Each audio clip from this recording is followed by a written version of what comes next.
question is, are you ready?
What do you guys want to talk about?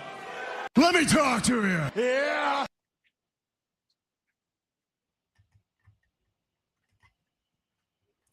Throwdown Nation. That was a pretty banging intro. Well, Love thank that. you. Awesome. Throwdown Nation, we are live. It is a Monday night. It is episode 160 of the Throwdown. I'm your host, Matt. And tonight we are throwing down with a guy who is setting the scene here in Atlanta on fire.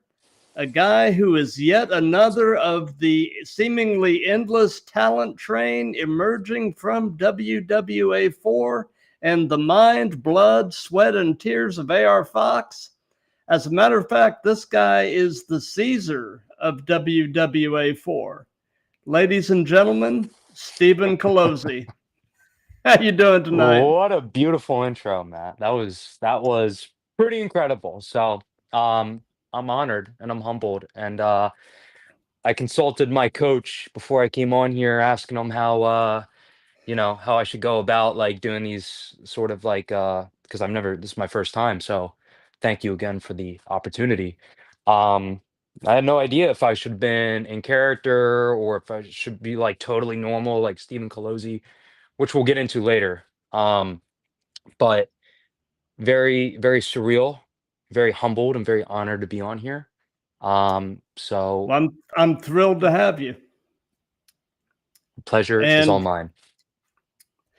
And for those of you that are watching this live, if you have questions or comments, just throw them in the chat and we'll either handle them as we go or do a little Q&A at the end. And looking over at the Instagram chat, we've already got Samoan Dez in the chat. So we'll go ahead and start with the first and the most obvious question, and that is, how long have you been wrestling? There's a story there, and I'll certainly answer that in just one sec. Let me explain the glasses real quick. Am I in character? Perhaps. It's always open to interpretation, but this was actually before I got into wrestling. Obviously, I was a huge wrestling fan. And I remember reading one time that Batista, of all people, the reason why he goes to his red carpet events in Hollywood and he's always got some kind of glasses on is because it actually helps him with his, he has really bad social anxiety sometimes. And, whether it was Army, whether it was cutting promos, whether it was giving speeches, whether it was presenting at school or whatever, I always got the jitters, always got the nervousness, and I always got the angst. And I'm certainly got the angst right now, if I could be totally transparent. But the shades help. It helps me like break up my face, if that makes sense. I don't really know how to explain it, but it just helps me be a little bit more at ease. So now that the audience at home is queued up on that and got that exposition out of the way, Matt. But I started wrestling May of 2023, and if you want the whole story, if that defeats your question, like you want me to tell it? Go for it. Yeah. All right, brother. So I had just gotten to Joint Base Lewis McChord in Washington State. I'm from Hmm. Washington originally, grew up between Washington and Philly. Um, I spent middle school all the way up through high school in Washington. Left to go to college, commissioned as an Army officer, active duty. Spent some time in Fort Benning, Georgia, which is where I'm at now. And I went through what's called IBOLIC. And if any of my infantry buddies are watching this, they're cringing and they're wincing because it was terrible. So I finished all that, and I'm basically just an infantry officer. I got my blue cord, and I'm ready to go, ready to get out of here, ready to go serve the country. Um, and I got my eighth choice, which was Washington State. Originally, I wanted to go to either the 82nd up in Fort Bragg, North Carolina, Right. which is where all the paratroopers are, all Oh yeah. American, or 173rd in Italy, which is really cool unit, really cool base, really cool because it's an airborne unit. I just wanted to go be an airborne. I wanted to be a paratrooper. Hmm. Um, whether that was with infantry or military intelligence or engineers, whatever, the job itself didn't really matter, but I wanted to be a paratrooper so bad. I was actually supposed to go to airborne school in 2020, but COVID unfortunately canceled that. But tangent aside, I got my eighth choice right outside Tacoma, Washington. Everybody knows out there JBLM. And I was kind of like, okay at first. So I make the drive up, and I was kind of like at a quarter life crisis already at that point at 22 years old. And I was kind of like thinking, like, all right, what do I want to do? Like, is the army really what I see myself doing for the rest of my life?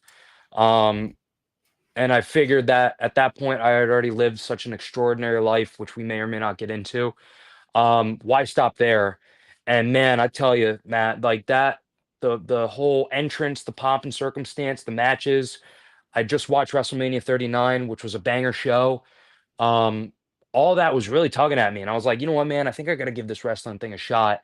Um, so I get out there and I go to a Defy show as a Hmm. fan, Yeah. and I heard that there was a seminar, and I heard that there was like that was your way in. If there was a way in, which I wasn't totally sure of at all at the time, but I was like, okay, if I'm gonna get in, if I'm gonna really do this thing, it's probably the best place to start, right? So I get there, Washington Hall, and I go up to the second floor, and it was like a scene out of a movie. They're just setting up all the wrestling ring is all set up. Guys are mopping the floor, right? They're getting the entrance things put up. And this is my time to shout them out. Anthony D'Amico and Jeremy. Uh, I love you guys because they saw a kid literally come in from walking around outside asking all these questions about how do I become a wrestler, this, or hey, I'm in the army, I just moved here, that, right? Anthony, because he was the ring crew leader at Defy. He still is. I was talking to him one on one, and at any point he could have just shoved me off. He could have just been like, beat it, fan, whatever. But he didn't. He entertained me. He heard what I was asking him. He heard that I had a genuine passion and curiosity for getting into wrestling. And I'll never forget what he said. He said, "Go back down to Tacoma tomorrow. There's a guy named Ethan HD that owns a comic book shop in downtown Tacoma. It's called Destiny City Comics. Look him up on Instagram. Go in there and say, hey, I want to be a wrestler." And before I embarked on my journey, I was like, hey, look, by the way, like I read John Moxley's book. I know that setting up the ring, tearing down the ring, and everything in between, I know that's kind of like the Hmm. initiation ritual of wrestling. Can I help Yep. you out? And he literally did like one of these. He was like, promise you won't tell anybody, right? And I'm like, he's like, all right, grab a mop, start, wiping down. And, from then on, that's where at that Defy show, that's where my wrestling journey started. And then held through. The very next day, I went to that comic book shop. I went in, I saw somebody behind the counter. I was like, hey, is there a guy named Ethan HD here? Um, he wasn't in that day. So what I did was I was like, okay, fingers crossed, do the little Shane McMahon thing. I Oh wrote yeah. down my name, my number, my Instagram handle, and the cringiest, hey, I want to be a professional wrestler message I could write. And then sure enough, you know, it was like a day or two later, I get a message from Ethan HD of all people. And he was like, hey, yeah, I trained at the school. Come here. Um, come here Wednesday. I'm a coach. Beginners, and literally from that day on, I drove to that school. I say school, and I don't say this to degrade it, but it was literally like a garage, like 10 feet by 10 feet type. And inside Yeah. this garage was a wrestling ring. And that's where I met Johnny Flynn. That's where I met, I don't remember who student wise was there that day. I think Luis was there too. You're going to hear me throw out all these names on the West Coast scene. Um, this is just as much for them as it is for, people who might not know any of these names on the West Coast, but I'm just indirectly shouting them out all out. Oh, please do. I Right mean, on, right on, my yeah. man. Yeah, and that was it. That was it, Matt. Like, it just still feels like a movie to this day. Like, I've been training, barring, going to Yakima, Washington with the Army, going to Thailand with the Army, going to, like doing Army stuff. From that day on, I've been heavily involved training, doing shows. Took about a year for me to actually get onto a show because I had two rotations to Thailand between Mhm. May 2023 and my first show, which was Bumper Mania in September 2024. So that, life got in the way a little bit, but Hey, you know, there you you go. bloom So you bloom where you're planted. mm, beautiful, poetic. So Like, you had mentioned that you've spent some time in Philadelphia.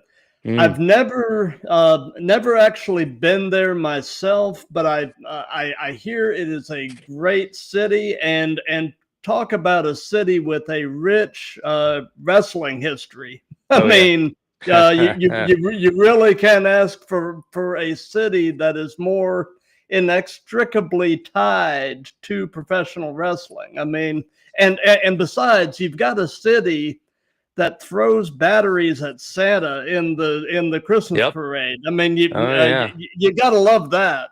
Yeah. Cena wins, we riot. Yeah. Like, that's where it went down. Like, well, I don't remember if that was the Hammerstein Ballroom or if that was Philadelphia. I don't remember which one night stand it is. So before anybody corrects me, forgive me. But Philly is wild like that. Like they will throw batteries at Santa. Oh, And no they've doubt. done. You just tune in to any Super Bowl game, and they've done a lot wilder things. Oh yeah. Yep. Yeah. But yeah, like you nailed it. And it's so funny because like even though I say I'm from Philly, really I grew up in Bucks County, Pennsylvania, in a small town about 25-ish minutes north of Philly. Uh, Bristol, Pennsylvania. And I think it's a lot more, I think it rolls off the tongue better saying Steven from Philly versus Steven from Bristol or Steven from Bucks County. So, Yeah. sorry to Yeah. work everybody. Um, but yeah, like you talk about a mecca of wrestling, like, and it's funny because as a kid, like I never imagined how much I would hear people talk about Philly when I started getting into wrestling and how many shows are out there, how many promotions, how many people actually fly to Philly, Fox included, talking about like the CZW Hmm. days and everything like that. Um, it's really like, and I was like, whoa, like it's kind of like it's kind of like a story of like where dudes are like, you know, standing on top of like layers and layers of gold, and it's like they don't even Oh know about yeah. it. So, wish I for sure one day to wrestle in Philly. If anything, to just somehow bring my dad into it because he's far more of a character than I am. Let's just put it that way, you know. But I agree, I'm Philly's sure. Philly's a cool spot. Yep. Yep. So, in terms of the early portions of your wrestling training, Mm, what would you say was the most challenging aspect of professional wrestling for you to wrap your mind and yeah. body around? Well, really, the hardest thing about training was patience. Like the absolute like appetite that I got for wrestling when I actually started training and going to all these shows and everything like that. Like I wanted so bad to start performing, even though I knew for sure I wasn't ready. Like I saw my two, I would say like they're the closest thing I have to older brothers is Luis and Bobby. And they were tearing the house down at a show called CPW. and I would go with them every single show. And I would just be sitting in the crowd for the first couple of shows, but I was like fiending. Like I wanted so bad to be in there, either as a manager or just an in-ring talent myself. Um, that was probably the hardest part of training, was staying patient, because I know Pitfall, Johnny, and Ethan, and especially Kikyo. Those are my four coaches back in West Coast. I know for sure all four of them, in their very unique ways, have told me in one way or another, slow down and be patient, whether it's in the ring or outside of the ring. But another thing too was, I knew for sure, Matt. I don't know what it was. Maybe I was, I joke that I was never born on this planet. Like I crashed down 6,000 years ago or something. I'm just, I'm Mm-hmm. an unhinged, wild thing, right? Um, and my friends joke about it too.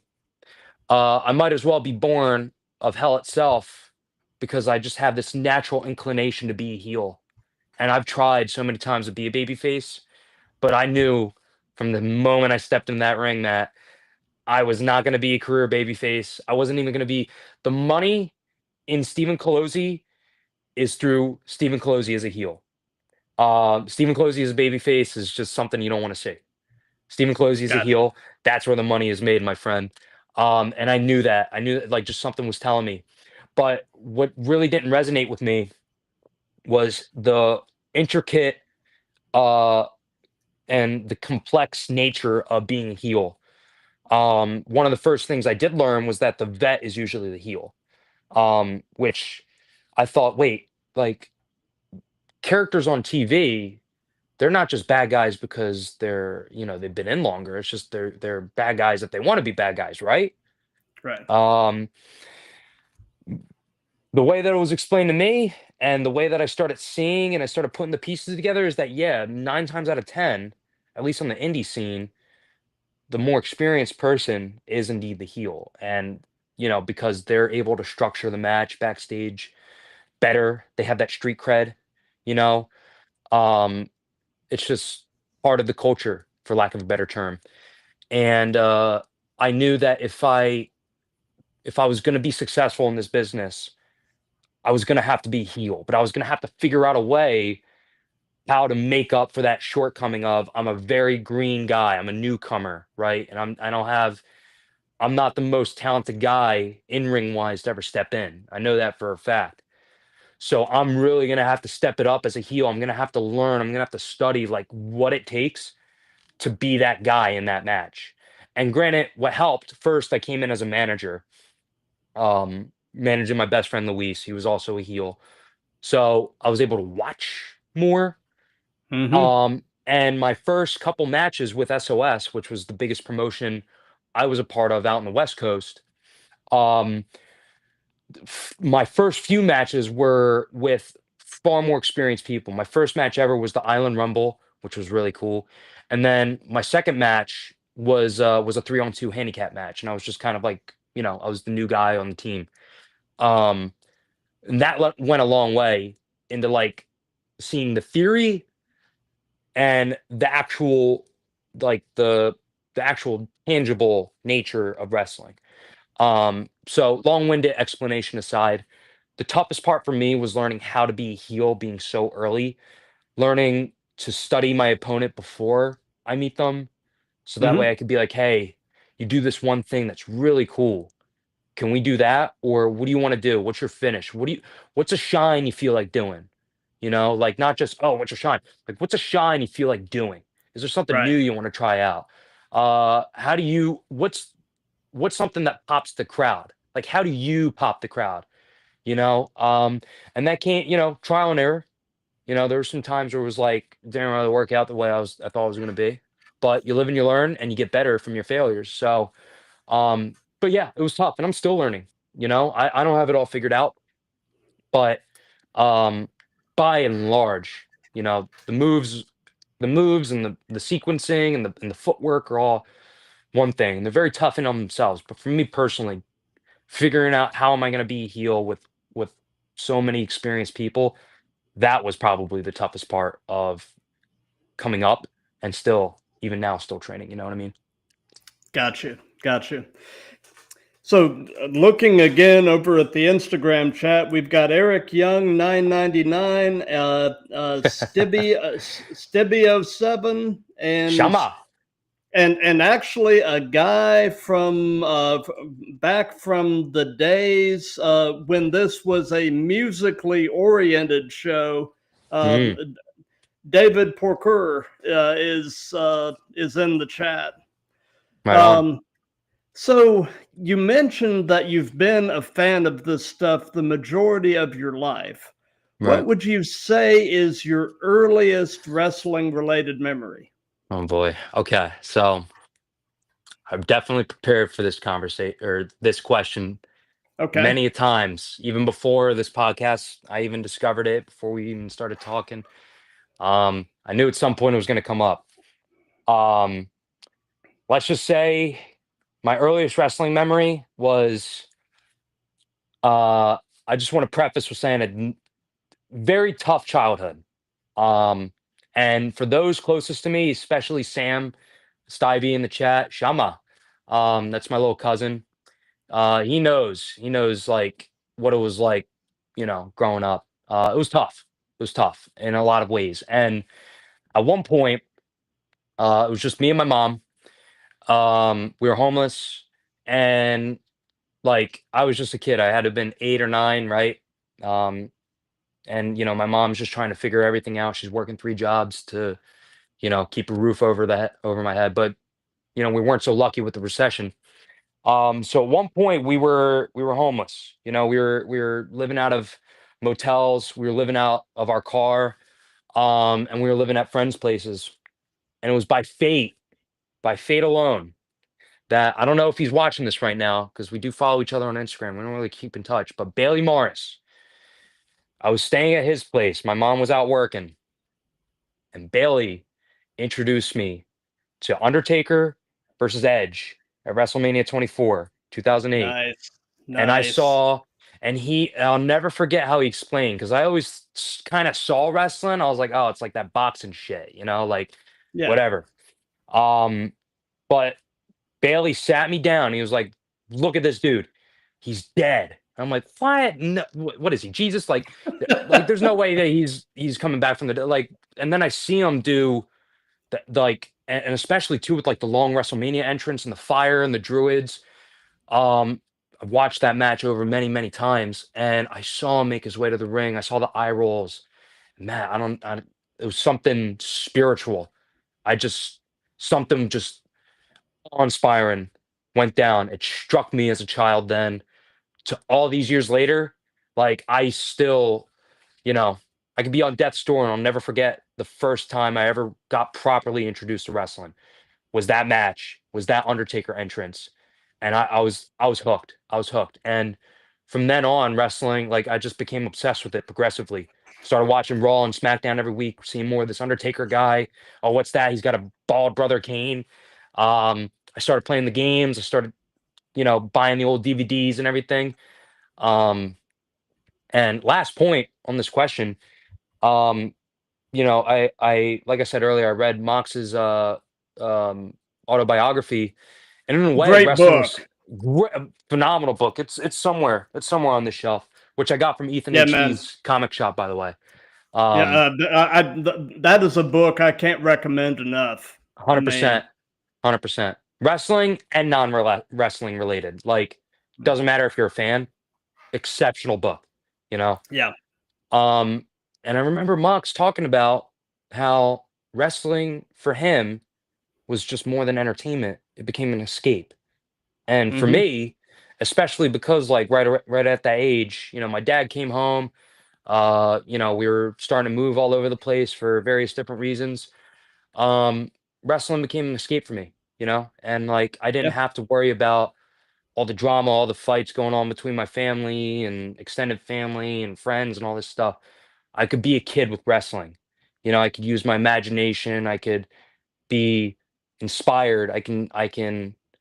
You know, I can feel something. I can leave this situation going on, and I can just focus on what's going on in the ring and watching this dead guy raise up like he's a zombie or something. Yeah. But you know, so Absolutely, man. Yeah, before we move on the Hmm. subject of books, Right. right now I'm reading Killer Cross's book, Oh uh, yeah. and it is phenomenally good. Is So it if you're looking for something to read, pick up Killer Cross's book. right on? Or what's it called? I'll write that Life down is real quick. Life is Fighting, Okay. and he published it under his shoot name Kevin Kesar. Oh, So. okay. Yeah, yeah, yeah. Sorry, I'm writing this down real quick. So I'm always looking for the next great wrestling read, you know. Oh So yeah, I'm about halfway through it, and it is so many good stories and so much wisdom. yeah, So can never have enough of that, right? absolutely. So away from wrestling, what are some of your other hobbies and interests? Mm, I'll try to shut up about it, but um, I don't know how well you can see, but anybody who knows me, wrestling or outside of wrestling, knows I'm a sneakerhead. I'm a hype beast guy. I'm into the fashion almost to a fault, you know, because people are like, why would you spend all that money on sneakers? And it's like, it's not about the money, it's about wheeling and dealing. So I love sneakers. I love going to sneaker cons. I love going to shoe stores. Um, and you know, like buying, selling, trading. There's like a whole. It's like any sort of collecting, right? It's like there's a It's whole a whole community around it. subculture. It's a whole Yeah. subculture, exactly. Not only that, like I used to skate in them too, like the Nike SBs and everything. Um, so I love fashion. I love anything in the fashion world. I love like sometimes I'll even like, you know, be browsing at work and I'll look at Instagram or Pinterest at like what are people throwing together, you know, from their closet? What are some things that people are thrifting? Like I'm trying to follow like sneaker trends, fashion trends, everything like that. Just something about it like really interests me. Aside from that, uh God, I'm a huge history guy, like obsessively history guy. Same Not so here. much. Oh yeah, Yeah. That's actually what my undergraduate degree is in. awesome. I was a history major in college. So Okay, I don't want to put you on the spot at all, but do you have a favorite period that you like to study? actually, my area that I really groove on is actually recent American history, World War II Interesting. forward. Yeah. Just because in the last 80 years, so much has happened. I Mm-hmm. mean, so 100%. Right. You know, it's funny you say that.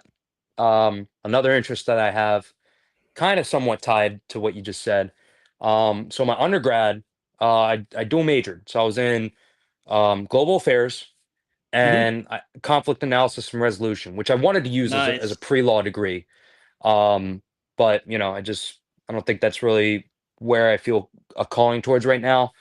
But it's so funny you bring up recent, you know, American history or just modern history as a whole, because so much of me studying globalization, whether it be like, you know, the post-Soviet fallout and, you know, the end of history as they were calling it back in 1991, you know, like the development of proxy wars and military interventions as compared Hmm. to actual warfare, like states declaring war. Like we have seen, not just in the American political scene, which a lot has changed there too, but as a whole, like as a human species, we have seen such an astronomical amount of change in the way that we do things within not even the past 100 years, within the past like 80 years. And it's so fascinating, like you said, like to read about, um, you know, because we're still unpacking things that happen, you know, in the 50s and the 60s and the 70s and the 80s, you know, like direct causes, whether they be military or conflict based or economic or environmental or take your pick of the various different you know, issues or uh I guess points. We're definitely living in an extremely fascinating time. Um Hmm. and it gets more fascinating by the day, doesn't it? you Oh, know, it does. It does. in I the mean, I'm worst and best and worst ways, right? absolutely. I mean, I'm, you know, from the time I was a kid up to now, I am a complete news junkie. I Hmm. mean, sometimes I think I drive my wife nuts because I'm always giving her updates on what's going on, So, Yeah, yeah, right on. I mean, take your pick now with news. Like, there's just so oh, I much know. like, like I don't want to get off on a tangent, but one thing I've been like looking into the past couple months is like the absolute explosion of third-party news sources, specifically Hmm. in regards to social media. Yep. That was one of the things I looked into when I was doing my undergrad. And one of my capstones was looking at like the Arab Spring in 2011 and how that Yeah. was like the real first modern conflict in a sense, because like that was where social media, specifically Twitter, was used to such an extent. And then while you got the Arab Spring going on, a lot of focus on like Egypt and Syria, you have the civil war going on in Libya, and then the civil war Yep. starting in Syria. Um, that the news coverage shifted from TV to YouTube. So in Yep. a sense, like how we operate now as a society, how we get our news and how we report our news and independent third party journalism all started from that point. And again, like going back to what I said, like direct ramifications still impacting us all this time later. Um, I think it's super fascinating, and like For sure. literally how it went from a closely guarded, you have to know somebody like wrestling, right? If you wanted to Yeah. work at CNN, obviously there's always going to be some kind of third party journalist out there, but the way now anybody can pick up their phone, anybody can get Yep. on a computer and start an Instagram or a YouTube page or whatever, and now they're a journalist and they can grow really big from it to the point where they're getting millions of dollars in donations. Absolutely Yep. fascinating. Love it. So, Absolutely. sorry to nerd out on you, by the way. Oh, no, no, no! Nerding out is one of the best things about these shows. I mean, Hmm. and getting off on unexpected tangents is just Right. the coolest thing in the world. So Absolutely. so we're mostly a wrestling related show, but we do dabble a little bit into pop culture here and there. Hmm. And I'm always looking for recommendations. So by any chance, are you watching or listening to anything cool right now? Oh man, no. Oh, I'm the worst. I'm the worst guy. I'm so sorry. I'm the worst guy. Like I never watch anything on, like, I'll watch the occasional K drama on Hmm. Netflix, but oh man, like, you know who I am, Matt? I'm the guy who has like a subscription box on YouTube. Like, I have my whole litany of people I'm like subscribed to, most of them being history channels. Hmm. Um, I'm that guy. I just click through, click through, click through, click through, like whether I'm working or I'm just chilling. Um, Yeah.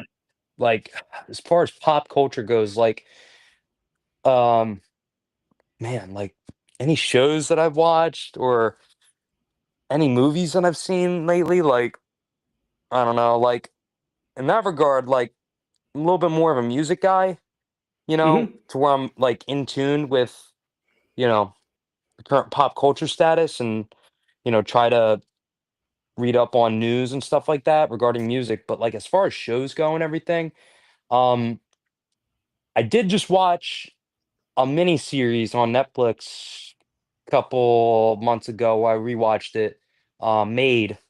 That's a really good mini series.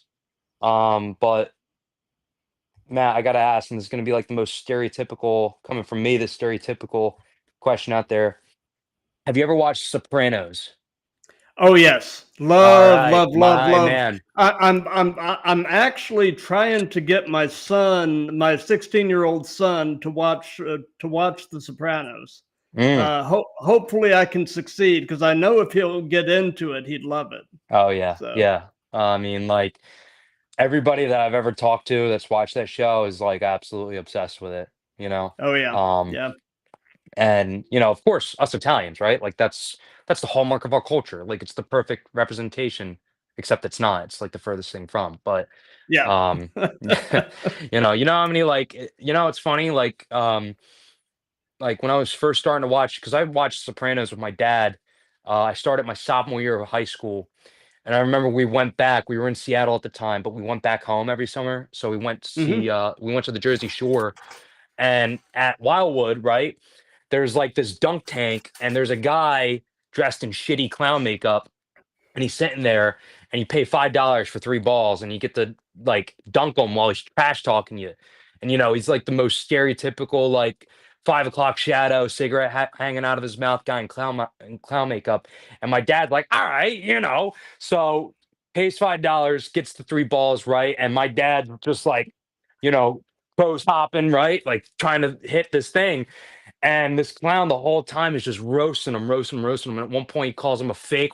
Come on, you fake wannabe Tony Soprano. Like, and that, my dad on the last ball, when he heard that, he didn't throw it at the bullseye on the tank. He threw it at the guy, and the dude went like that. And my dad went like that to him. And we were just like, what? And he was like, come on, son. And I'm like, what the fuck just happened? And like, so That's Sopranos awesome. with some Italians, it's like a touch point, But honestly, a lot of Sopranos has fed into my wrestling persona, which we might talk about later. But I'm glad you watched Sopranos because Oh yeah, I might love text you it, love now. it, love I it. might just text you now with like random Sopranos quotes and be like, historically, historical changes have resulted in war, Yeah, or like get that egg salad out of his mouth. yeah. Uh, well, my wife commented over on YouTube. She had to make a comment about K drama because she is an Oh absolute yeah, K drama junkie. So yeah. Tell her one that I sort of I forgot the name, but it's the zombie show where it's like all the students are like locked in that building. oh Super yeah, good. I know what you're talking about. I can't think of Yeah, the name of it either, yeah. but yeah, I watched a couple of episodes of that, and it was Hmm. pretty good. I It got was so distracted with good. something else, but it was very good. Same, same. I'm also the guy too where it's like I'll start watching a show and then it's like, I'll be watching unless I'm watching it with somebody, I'll be like, you know what? Like I feel like playing Modern Warfare 2 right now. So I'll hop on my Xbox and just start playing instead of watching a show. So Yeah, I'm also yep, I'm yep, also one yep. of those guys. So Gotcha, gotcha. yeah. So, they say that the best wrestling personas are usually pretty much you turned up to 11. Mm. So,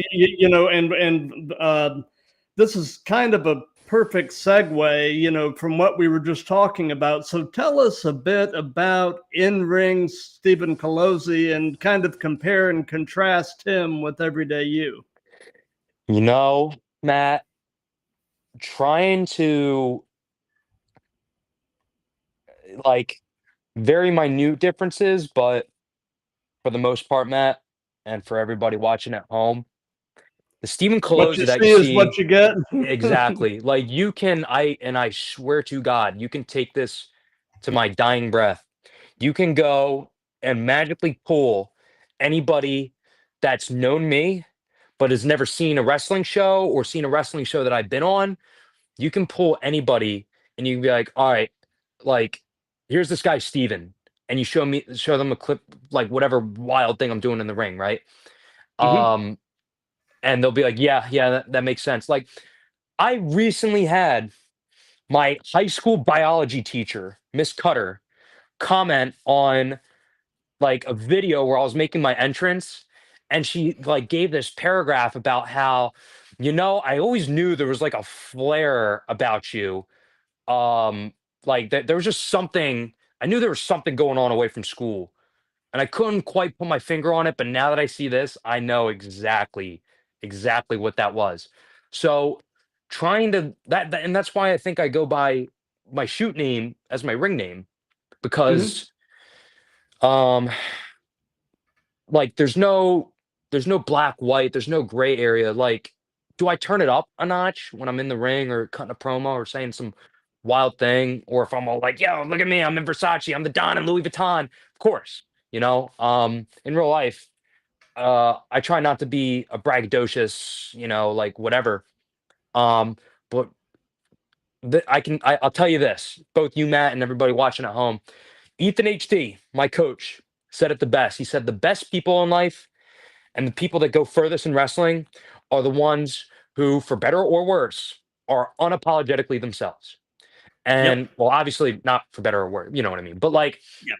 like I can tell you right now, do I get on people's nerves a lot with how, you know, over the top I am? Absolutely. Like I got enough stories of those. In fact, one just happened like last week where it's like I'm just so rowdy, I'm so talkative, I'm so uh, expressive, I'm over the top, right? And it gets on people's nerves a lot. So I feel for people in that regard. But that's who I am, and that's how I've grown up. And I always try to what's it? Curtail it? Is that how you say it?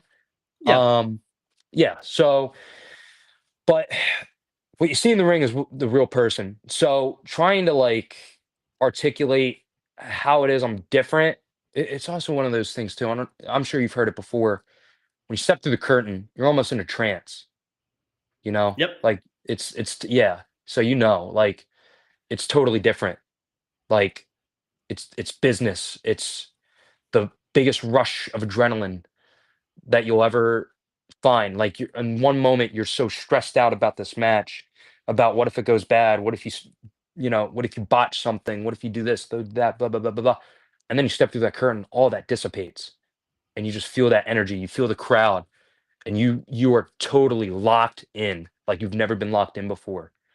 Um, so the in ring stuff too, it's hard because like I'm just on autopilot every single time, you know. Um, But yeah, I don't know. Like, did that answer your question at all? It did. It All did. right, perfect. Because I worry sometimes, because I know I can just start talking, talking, talking, talking, and never stop. So, Man, this is great. This is basically I just wind you up and let you go. And oh man, yeah. um, so over the couple of years that you've been doing this, if you can narrow it down, tell us about your favorite match that you've been a part of. All right. I have a couple. I know that's so cliche to say. Um, I'll tell you what. Here's a funny aside before I give my answer. There are so many banger matches that you've seen at Grit City practice Thursday nights. Um, that have never been streamed, that have never been recorded.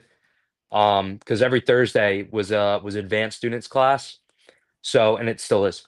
Um, so at the end of class, whether it be Ethan or Pitfall or Johnny Flynn or Kikyo coaching, whatever, like getting matches together, they'll just pair you off randomly.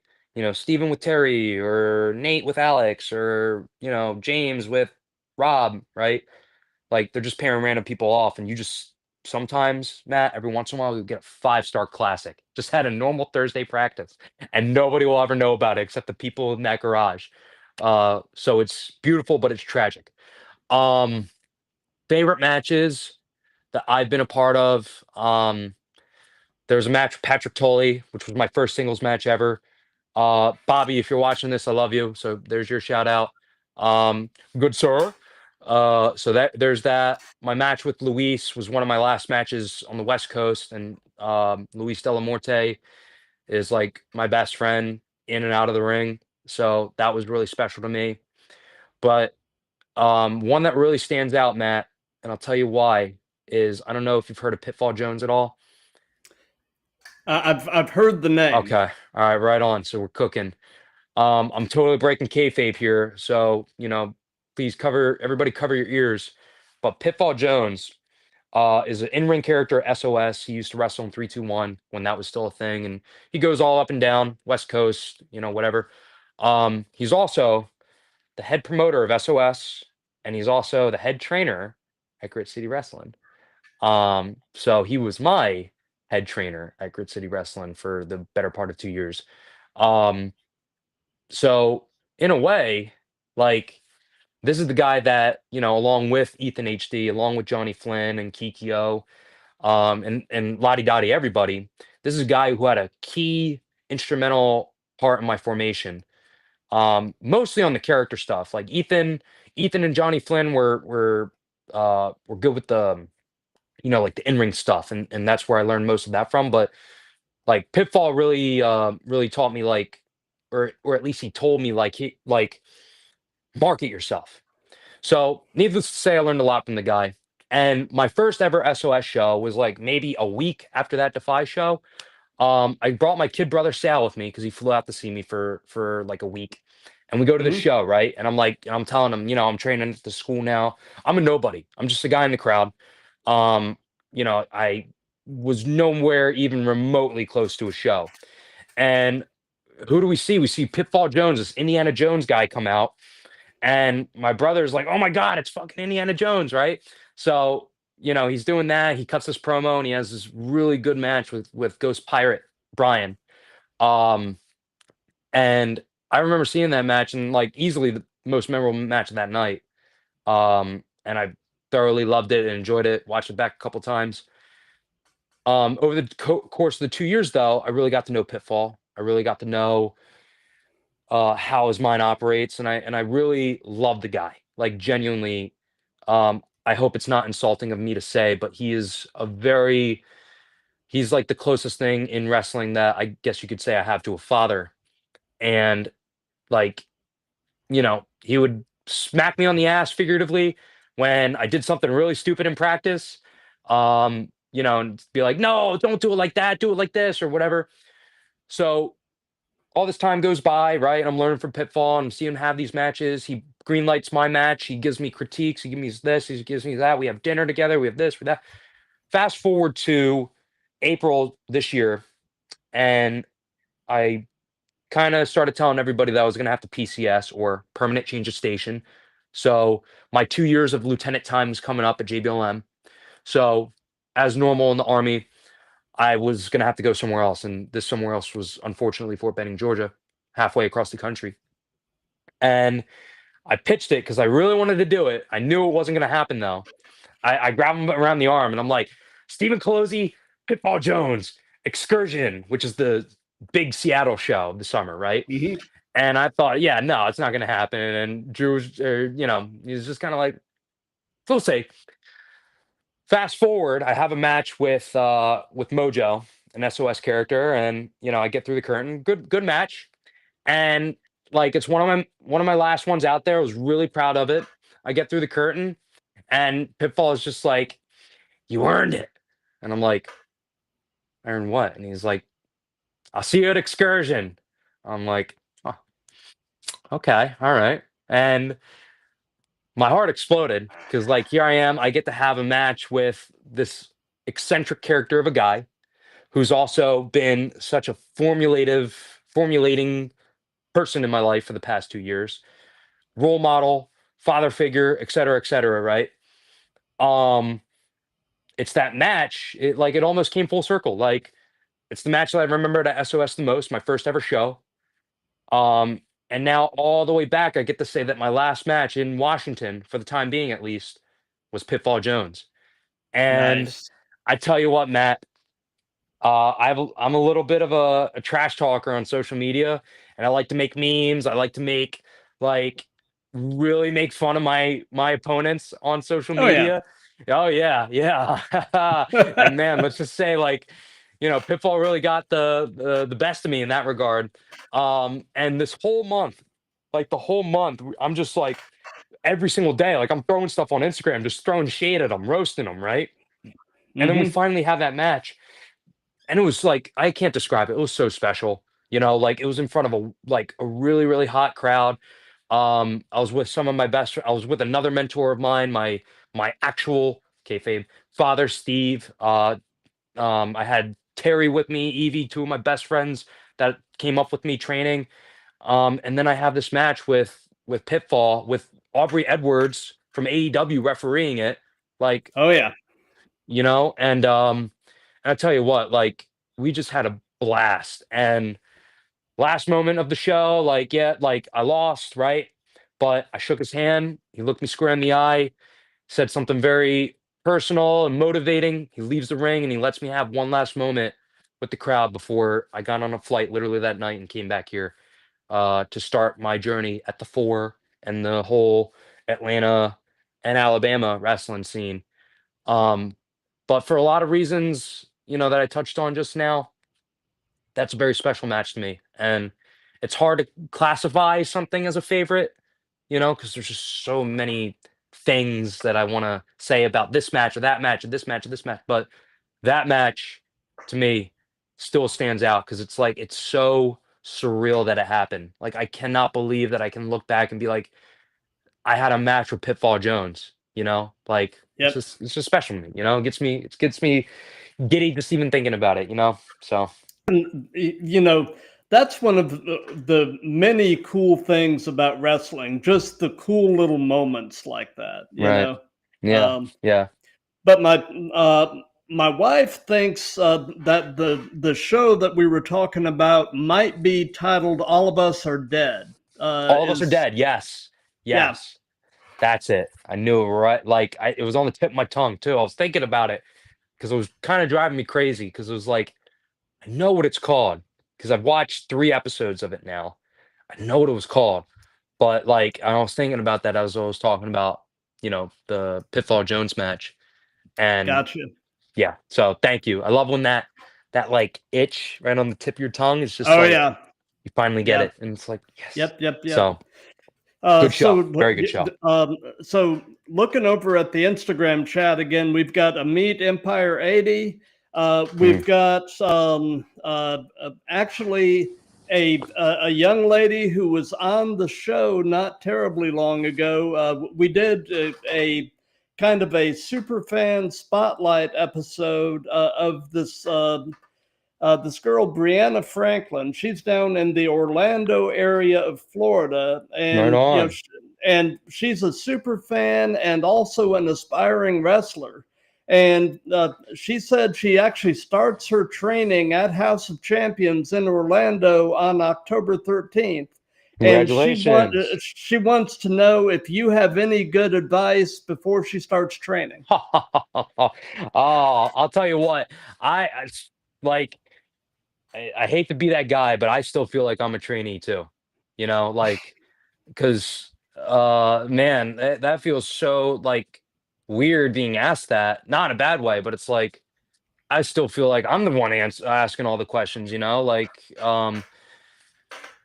uh, but well, first of all, just the important thing, you're gonna fail a lot. Just letting you know, you're gonna fail. You're gonna have big wins. You're gonna have big losses, whether you're training or going on shows. Um, just accept it. But the biggest thing is that you just said screw it, and you're going out and doing it. So that's the important thing. It's just like you got the potential and the actual, and you actually went and did Yeah, the actual. So just stay on it. Like there are gonna be so many days too where it's like I don't know, life's getting no, life can wait. The army could wait. Like there were so many times, and I feel bad if any of my old guys are watching this from my platoon and chosen third platoon, 117. So any of you guys watching this, I apologize, but there were so many times where it was like, I got to put the army on hold because that's what wrestling means to me. So if the army can wait, then literally everything else in the world can wait. Just don't ever forget to put wrestling. Now, obviously, family and everything, but like, don't be afraid to put wrestling first because it will pay dividends and it's your dream. So, yeah, yeah, um, just don't ever forget that it's your dream and it should be yeah, fun. So. yeah, yeah. That's it. Well, I'm no guy. Congrats to you, but I'm still a trainee myself. So I'm still trying to figure out all this wrestling stuff as I go along. So I know what you mean about that feeling of still being a trainee. A long time ago, prior to what I'm doing now, I actually used to be a firefighter paramedic, oh yeah, and wow. I was literally fresh out of paramedic school, and Hmm. I had just completed my 6 weeks with a field training officer, so I'm basically kind of on my own on the truck. And within Okay. that first month, they stick a paramedic student with me, and Mm, I'm like, there's not much I can tell you. yeah.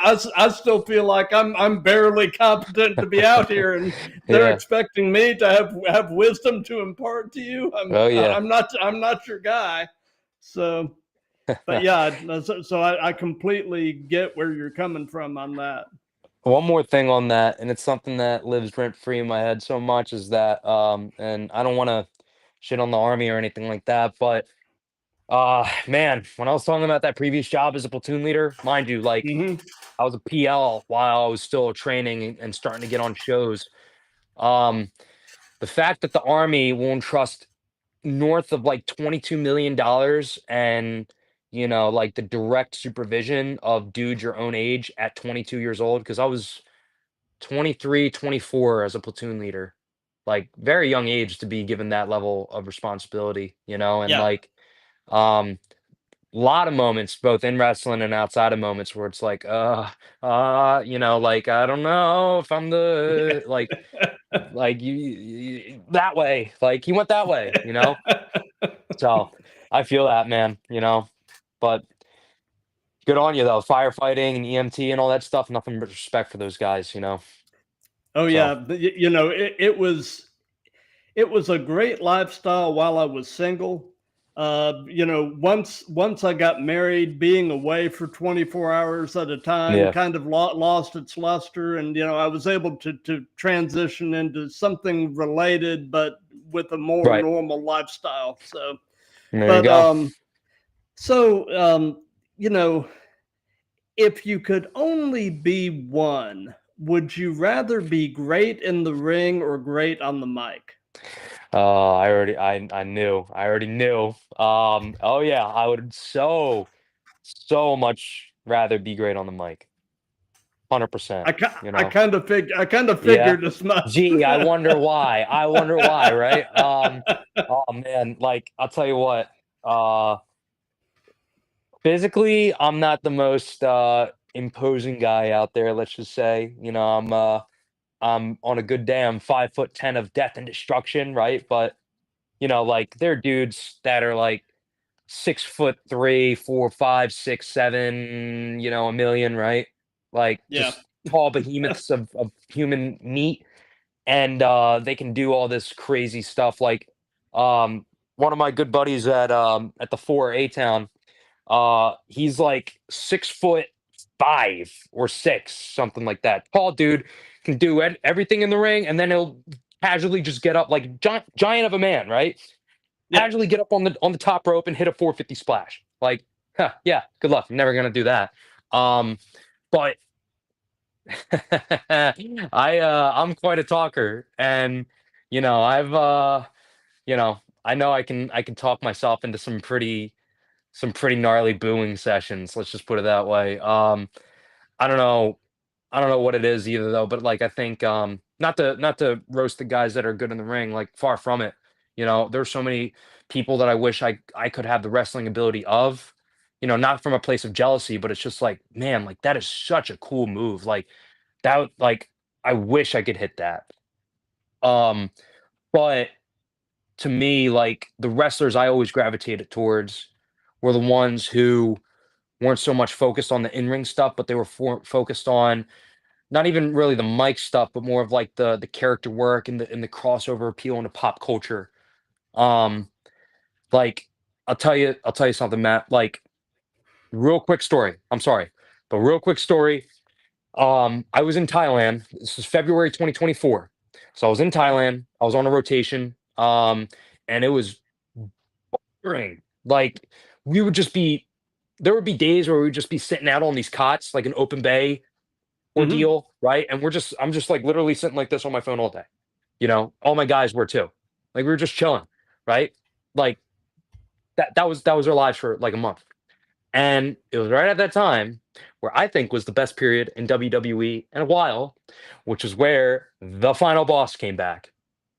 And I've watched I watched Pete Dunne. He's a super huge influence in wrestling. Like I love moves that he does. I love moves that Bret Hart do that he used to do. I love Dan McCabe. I love everything that he does in the ring, right? Like Chris Jericho, keep naming it, right? All these Yeah. great in-ring performers, right? But there was never a singular point in my wrestling journey where I felt more inspired and more hungry to be a professional wrestler in ring talent than The Rock when he did the final boss. When he ditched that okey, like babyface shtick that he was trying to do, that he'd been doing for years, and he came through and he had the Versace on, he had the $1,000 glasses on, right? And it's funny because I rewatched that promo the other day because I'm just addicted to it. He goes, you congrats everybody, you broke the largest gathering of people in Salt Lake City, still doing that baby face thing. And he goes, Yeah. well, actually, you broke the record for the largest gathering of trailer park trash The Rock has ever seen. And when I saw that for the first time, when I saw that, Matt, I lost it. I lost it. And I almost became The Rock. Like that was so good that I started doing that. I started talking like that. And then he cut the promo and he did another promo the next week. And then he did the Rock concert. And then he got Yep. serious when he was talking about, I'm going to beat you like a dog with this belt and then give it to your mom. Yeah. I was just watching, this is such good S word. I don't know if I can curse on here Yeah. or not. I'll try not Oh, to. yeah. No, This is such yeah, good that's fine. shit. Like it was such good television. And the ratings were proving it because that was like WWE was back. WrestleMania 40. It was crazy. And that I felt was like, I don't know what wrestler I'm going to be. I don't know how far I'm going to go in this business, but I'm going to be like the final boss. Like that right there. That is what success looks like to me.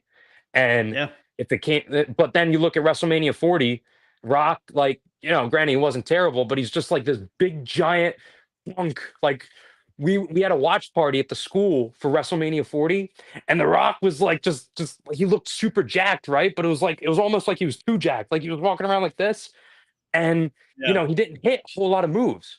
He took a couple moves. He took that spear. He took a Cody Cutter, rock bottom, people's elbow. They were fighting all out the ring, right? But it didn't matter because he was the Rock. He was the final boss, and he sold out the link of Yep. 100,000 people, and he kept them in there despite the cold weather.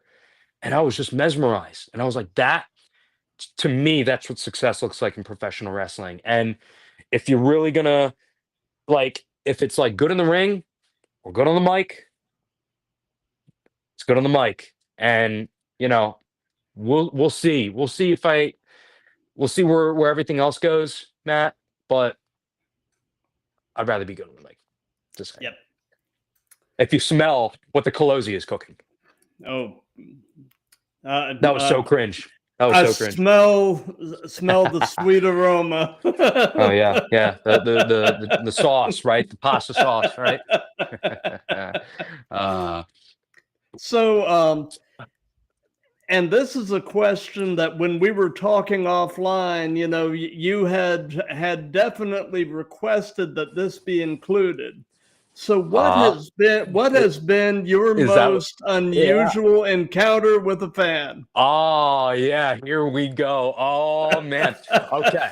All right, a little bit of a long story again, but trust me, the payoff is well worth it.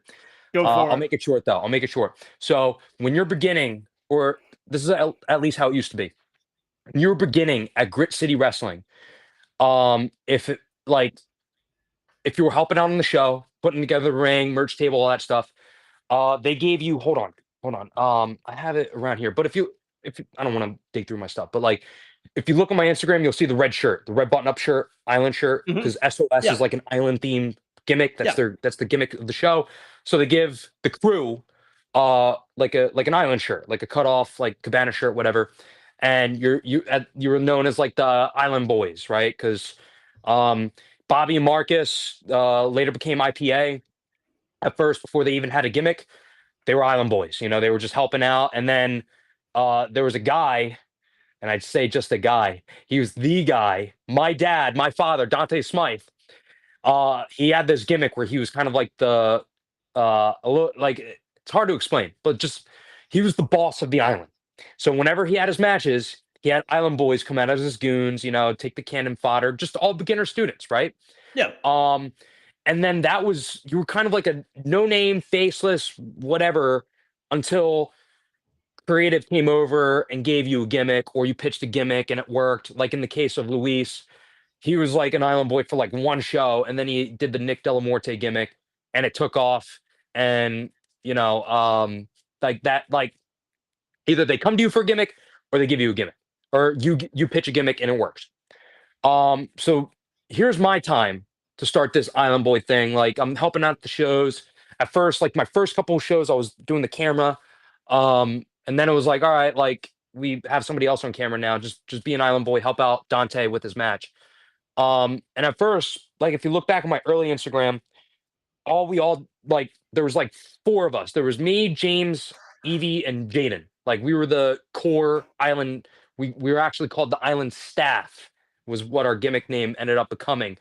But we started off, all the same. We wore the button-up shirt, just black pants, really nondescript. And then it had to be sometime summer of 2024. It was at one of the Seattle shows, that we were just kind of like fucking around a little bit. And I, me, James, Evie, like we all watched wrestling, right? Jaden and Larry too, throw them in there. Like we all watched wrestling, and I remember like putting on a bandana, and we were all like because I was just watching the Judgment Day, and I love what the Judgment Day was doing. So I was like, Mhm. what if we all just like wear bandanas? And then like, then we all started wearing bandanas, and then like we like in our own way, in our unique way, instead of just going out there with the shirt and just being nameless and waiting for a gimmick to come up and just taking the bumps, for the baby face in the match. Instead, like we used it as an opportunity, us 4 or 5 students, like we used it as an opportunity to talk shit with the crowd, to kind of like get some heat, right? And we started doing the show after show after show, but we changed up our gimmick. We changed how we look, so we look more of like the Judgment Day with Yeah. bandanas. Like I was wearing the shirt, or I was wearing like a black long sleeve shirt. I had the bandana like Tupac. I was wearing the shades like you would have thought we were in a gang or something, right? Yeah. That's like we were looking like Saints Row, lack of a better term. But we, and Evie like did like a crop top and like wore the bandana like this. James, he also wore a crop top and he did something weird with his bandana, something different, or he wore shorts or something. Like we were switching it up, but then we were like almost to overexertion. We were talking shit to the crowd, like every time instead of just coming out looking like this. We were like, "Oh, what you gonna do?" Like getting up in people's faces, like, "Oh, what? You gonna put this on Instagram or something like that?" Good times. And Dante was loving it. People in the back were loving it because it's like, who are these? Like, they're students, right? Like, but we were actually getting heat. Like, we kept it in line where it wasn't taken away from the match, but we were getting the heat ourselves. You know. And I can talk more about that later about how it led to me, Evie, James, and Jaden, all 4 of us getting matches, reoccurring matches, and storylines on SOS. But for the sake of this question, so picture it. Dante, our boss, the boss of the island staff, is having a match, right? With I think it was the then champion Casey Rasselhoff. And they were doing this match, right? And if you ever watch an SOS show, it's kind of like there's a stage and then 2 stairwells. The ring is in between the stage and the stairwells. And then there's just a mass of people, like easily can pack like 200 people in that venue. So we're like on this side, like we're close to the stage. We're all 4 of us are on the outside, talking our shit, right? People are behind us, they're taking a sip of their beer, and we would just be like doing this to them, be like, "Hey, stupid, are you watching?" Or like I'll call people stupid ass, right? Yeah. Or like just getting heat, right? Just Yeah. messing with the fans. There was one guy that it was like almost romantic. Like I look over like that, and then his eyes met mine, and we're just like, and I'm like, "Oh, really? Are you having a nice time watching me? Why don't you watch blah blah blah? Like, why don't you watch our boss absolutely destroy the right?" So using this as a opportunity to talk shit to him, right? What I didn't realize though, and what I didn't really take into consideration was that this guy had a little bit too much to drink, and he was there with his wife on the stage. So he's talking, he's like, "Blah blah blah, fuck you, right, right," and I'm like, "Oh man, like I knew better than to like actually like start throwing blurbs at him and like start being like, no, fuck you, right?" But like I was like, all right, I should probably like take it down. I even think like at some point either Evie or maybe Kikia or somebody like grabbed me and kind of pulled me aside, right? And I'm like, all right, whatever, whatever. So I'm watching the match, right? I'm like, yeah, whenever Dante does something. And then all of a sudden, like I feel a hand creep up on me. And again, I think it's one of my teammates. And I turn around and take a quick glance. It's that guy. He came off from the stage, a fan. He came off the stage, came down, and he's like, "What the fuck do you got to say to me now, tough guy? Huh? What the fuck?" And I'm like, in my mind, my first instinct isn't to be like, turn around and like, fuck you, get into a fight or whatever. Yeah. My first instinct is because, like, again, we're island staff, we're like students. The focus isn't on us. The focus is we're supposed to generate heat for our stable leader, Dante, who's a major character on the show. Right. The focus isn't on us; it's on the people in the ring. We're just students getting some airtime, right? It's almost like a reward for us helping out. It just so happened that the gimmick became a little bit more integral to Dante's character, and as a result, we were more integral in the match. And if it called for it, which it did later on in the match, we just run in, try to beat up whoever, and they kick our ass, like make real big baby face, right? In my mind, though, when this guy actually got out of his seat, which Hardcam caught, walks all the way down, and specifically comes up to me, and he's ready to go. I'm thinking, oh shit, I went way too far because I'm thinking in my mind, it appears bigger than it is, and I'm thinking like, you know, all productive, all of the creative pitfalls back there, and they're just watching this, and they're like, oh shit, an actual fan is on. Like he went. I'm thinking I went way too far, and I'm like, oh fuck, because now my head coach, all my coaches are back there. They're gonna see this. They're gonna be like, Steven, what the were you thinking actually like getting into it with a fan? And I'm just like, I know I'm gonna take a verbal ash chewing. So in the moment, like when things are starting to register and process, the first thing that comes out of my mouth is like, ha ha, like I get super passive aggressive, almost still in character. I'm like, ha ha, all right, please don't touch the wrestler, please don't touch the wrestler, don't touch the talent, right? And I'm slowly turning. I'm thinking this dude's just gonna fucking pop me right in my face, like, cause I'm hearing him. He's saying, fuck you, you piece of shit. I'm here, I'm ready, like whatever. And by then, like there was this girl that came up from Oregon Pro, Naomi, shout out, she's a homie. She was just a trainee too at the time. She comes over in an SOS shirt, like just standing there like a ring lion, like helping out, like running Yeah. running gear or whatever. She comes over, she grabs this dude. She's like, "That is not okay. You need to get out of the blah blah." She takes care of him. I'm like, oh shit, did that just happen? Like, and then I'm just trying to play it off cool. Like I drop it, like I instantly drop it, but in the whole time, and there was like another 15 minutes to the match, right? The whole time I'm thinking, I'm fucked. I'm fucked. This is it. This is it. I went too far. Like I'm done. Like that's it. There's no more. I'm gonna get at the very very minimum. I'm gonna get an ass chewing. I'm gonna have Pitfall probably be like, yeah, don't ever do that again. Um, you know, Ethan might chime in, Kikyo might chime in because she was standing right there. Like, it's going to be like a bad rap. But, I got backstage and I got through Gorilla. And surprisingly, the attention was on the match between the performers. So, job well done. And I was just kind of looking around. I was like, haha, nobody noticed that.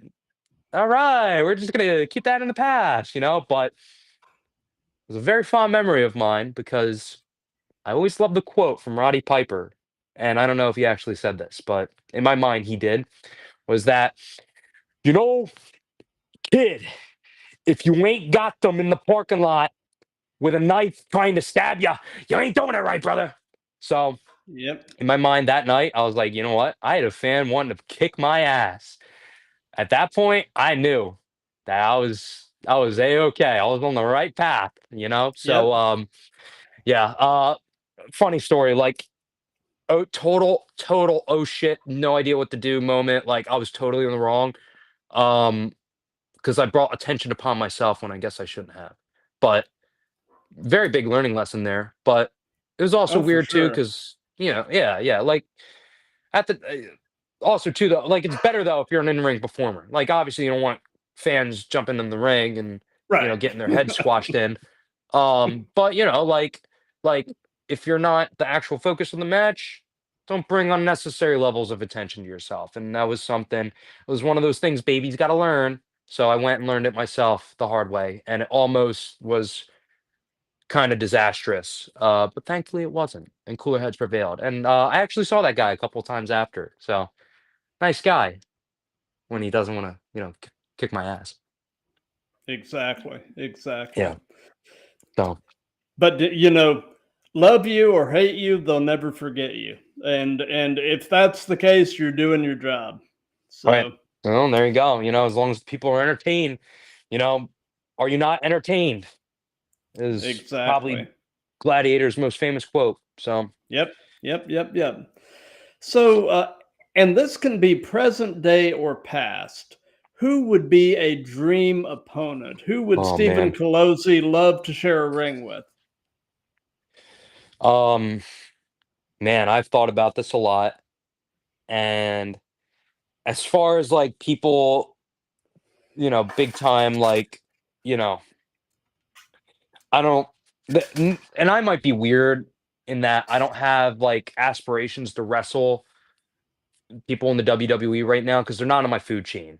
Like Right. I'm still like in my first 2 years of wrestling. I have only 30 something matches under my belt. Nowhere near that level yet, unless like, the apocalypse is about to happen. If I'm on WWE tomorrow, then something's wrong.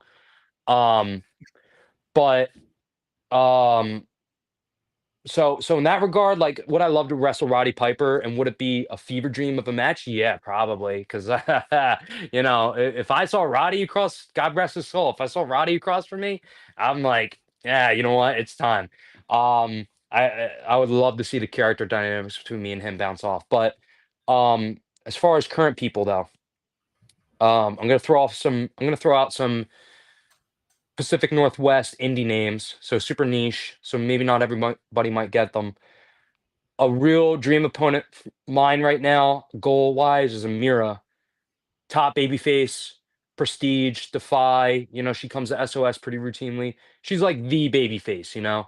Um, so obviously, I want to be the best heel out there, and I would love nothing more than to squash every single babyface in my way to the top.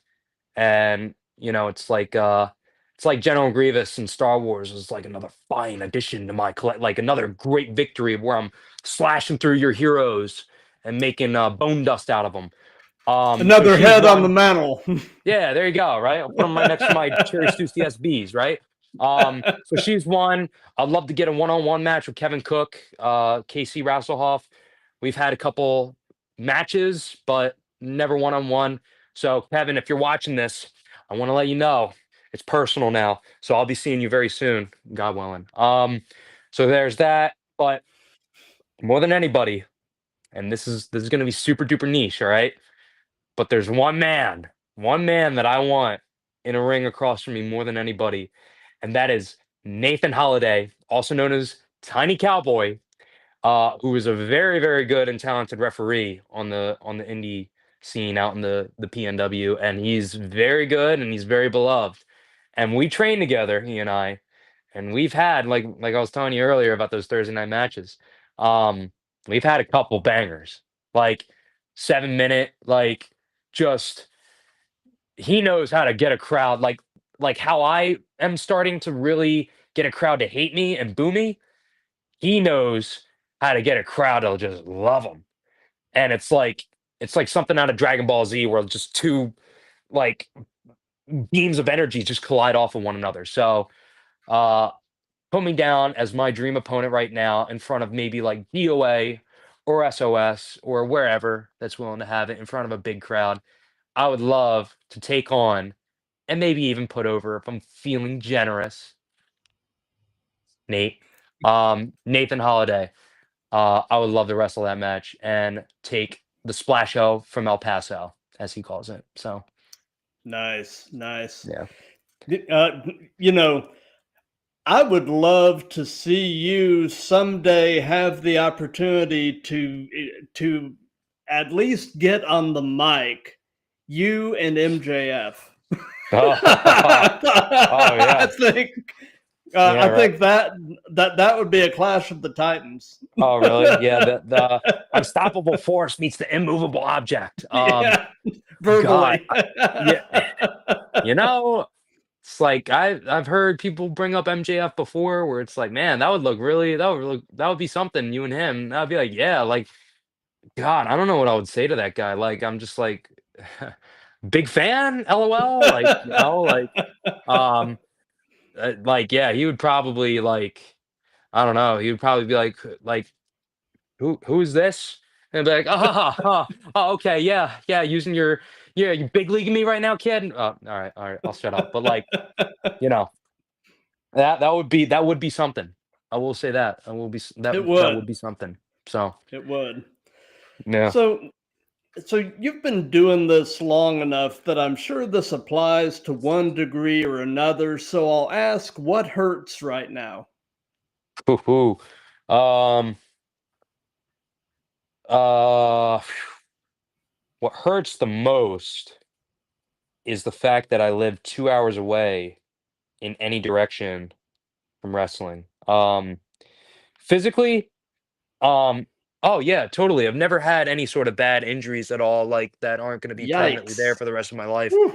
Oh, I don't know if you can see the shirt in the background there, but I'm proud of this thing. Um, But as far as, like, injuries go like that, like, fortunately, I've never nothing ever really, like, super bad. Um, every once in a while, you get a little bit of wear and tear on you, but for the most part, I'm very thankful that I've been doing this for over 2 years pretty consistently, and I haven't been injured, and I haven't been hurt either at practice or on a show. Very fortunate in that regard. But what hurts the most, first of all, Matt, like I alluded to earlier, I had a PCS just when I was starting to get a little bit of heat underneath me, and I was Yeah. starting to get bookings with not just SOS and on big shows with big names in SOS, mind you, too, which I was very grateful for. But I was starting to get, bookings from Reactivate Pro. I was wrestling all up and down, like the CPWs, the inclusions, like just getting more reps under my belt. I was having great matches when I was on SOS, like when I was on those shows. Um, I had a whole plan laid out because I really wanted to wrestle for a promotion called DOA in Portland.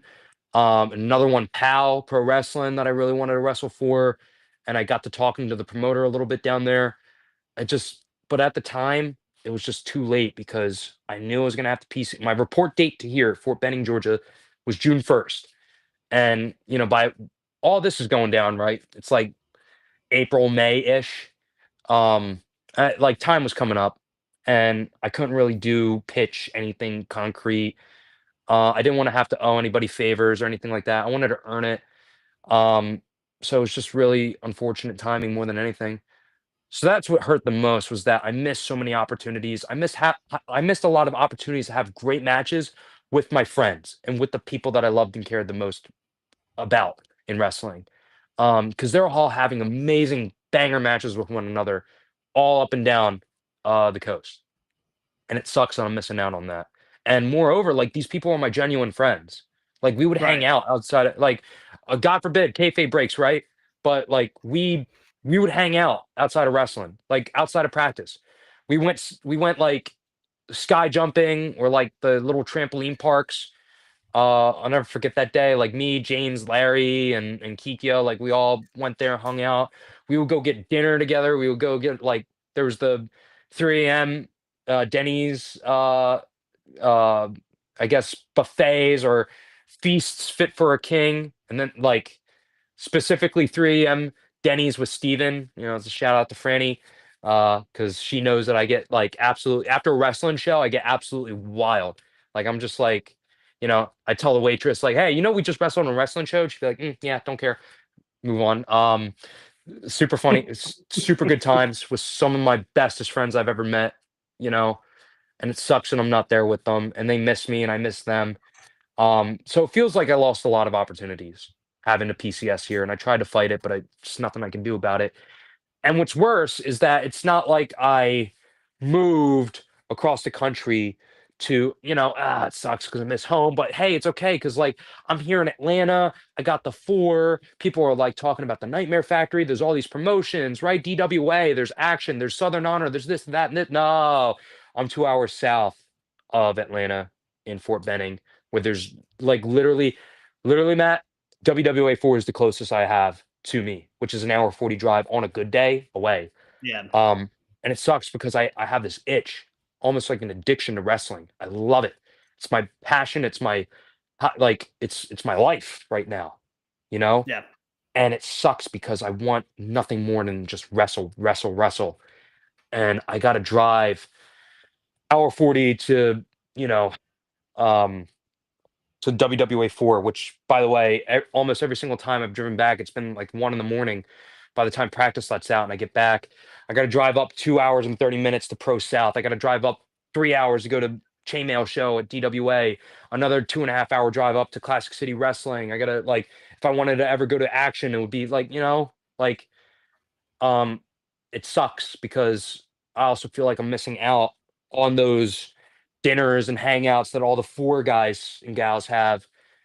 I'm missing out on that, and I have, I mean, it's there and I'm friends with them, but it's not like that where it's like I'm a phone call Right. away. We can just go hang out willy-nilly or do whatever after practice. Like I'm literally a whole ass like wrestling show drive away, Yeah. and that sucks. That sucks. And it's like, here at Fort Benning, like in Columbus, Georgia, the surrounding area, like it's just kind of, it feels like a black hole sometimes because it's an army town. It's an army Yeah. base, and sometimes it's just you can't escape the army. It's just army, army, army everywhere. Like you go down the street trying to get a coffee and you see 75th Ranger dudes with their haircuts and their flip-flops, it's like, all right, cool.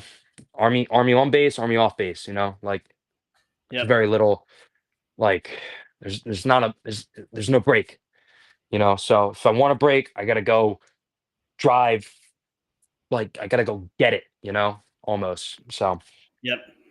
you know what I Yep. mean. Yep. Yep. Oh, So I that's do. that's I that's what do. hurts the most, so Gotcha.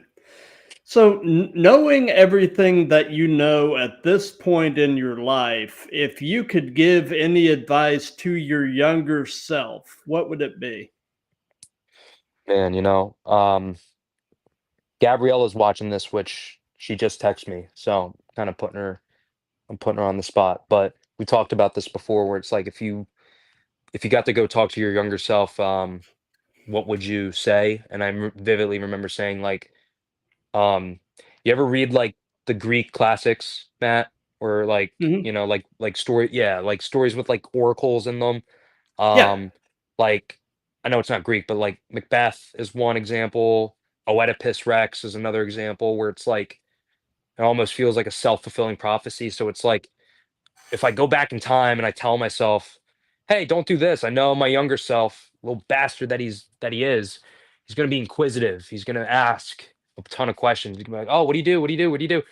And like if there's one thing I love about life, sometimes the uncertainty factor. You never know really what's gonna happen. Like I never would have imagined as an 8-year old or no aspirations in life kid with mom working 3 jobs, dad locked up, um, like literally no money, no hope, no future.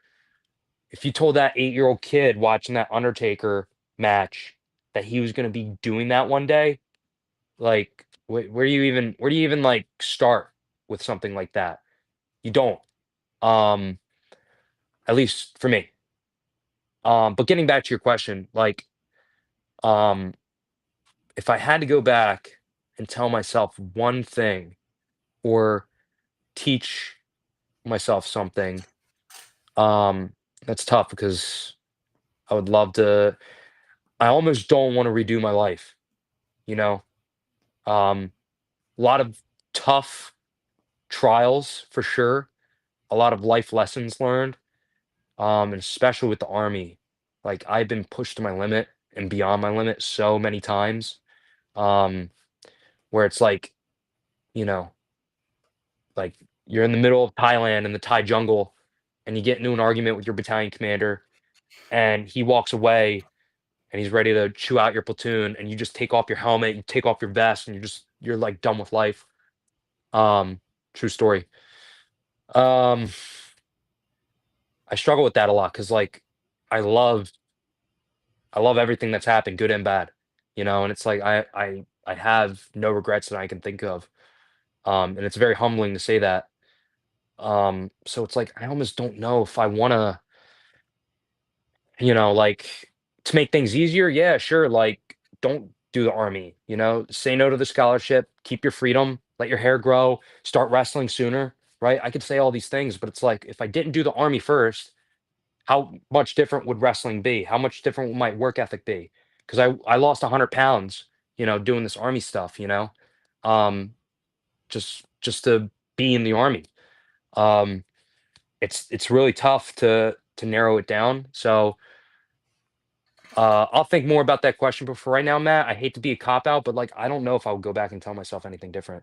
I would just Got you. watch. You know. So Got sorry. you. I know Oh, it's no, no, probably no. I mean, anticlimactic. not at all. Not at all. So, something that we've done in all of these that's just been kind of fun is we've let the current guest pose a question for the next guest. And what Mm, and one of my previous guests was a wrestler out of the Minneapolis area. okay. He's been in the business for about 15 years off and on, and he's just kind of getting back in. Yeah. El Payaso Enigmatico. Okay. And the question that he posed is, have you ever crapped yourself in the ring? And if so, what type of spot caused it? That's an awesome question, man. Have